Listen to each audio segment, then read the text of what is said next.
এক এক সময় এক একবার আসতো আর কি, এক এক লোক নিয়ে আসতো। কি কারণে আসে রাত্রে 8টা 9টা বাজে, আবার রাতের 12টা 1টা বাজে জায়গা, 2টা বাজে জায়গা।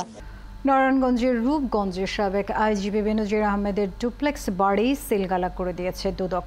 এর আগে দুদকের একটি দল সেখানে অভিযান চালায়। কর্মকর্তারা জানান, বেনজির 24 কাঠা এই জমি কিনেছিলেন মেয়ের নামে, পরে সেখানে নির্মাণ করেন আলিশান ডুপ্লেক্স ভবন।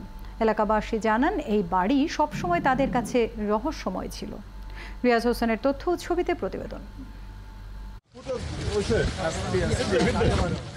6 কাঠার 4টি প্লট মিলে একটি আলিশান ডুপ্লেক্স বাড়ি নারায়ণগঞ্জের রূপগঞ্জে পূর্বাচল নতুন সড়কের সঙ্গে আনন্দ হাউজিং প্রপার্টিজ লিমিটেডের মধ্যে 24 কাঠা জমিতে 2020 সালে এই ডুপ্লেক্স ভবন নির্মাণ করেন বেনজির।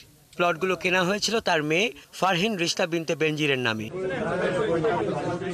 এলাকার লোকজন জানান, সপ্তাহে 2 দিন বেনজির তার পরিবার এবং শুভাকাঙ্ক্ষীদের নিয়ে এখানে আসতেন। আনন্দ হাউজিং কোম্পানি নিজেদের দখলদারিত্ব বজায় রাখতে সাবেক আইজিপিকে এই প্লটগুলো দেয়। পুলিশের প্রভাব দেখিয়ে এলাকায় বহু জমি দখলের অভিযোগও রয়েছে। এক এক সময় এক একবার আসতো আর কি, এক এক লোক নিয়ে আসতো।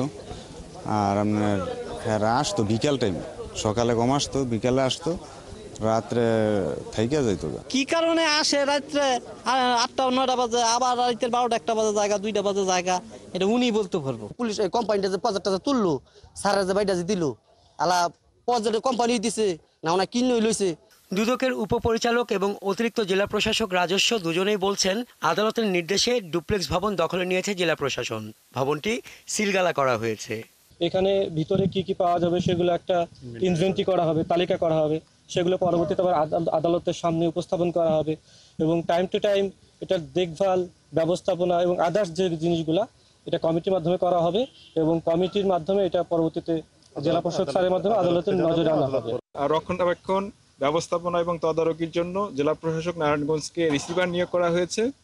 আমরা জেলা প্রশাসক ও বিজ্ঞ জেলা ম্যাজিস্ট্রেটের নির্দেশক্রমে আজকে এই সাবানা ইকো রিসোর্ট প্রাইভেট লিমিটেডের সম্পত্তিটি নিয়ন্ত্রণে নিলাম। এরই মধ্যে ভবনটির প্রবেশদ্বারে সম্পত্তি ক্রোকের একটি সাইনবোর্ড টাঙানো হয়েছে।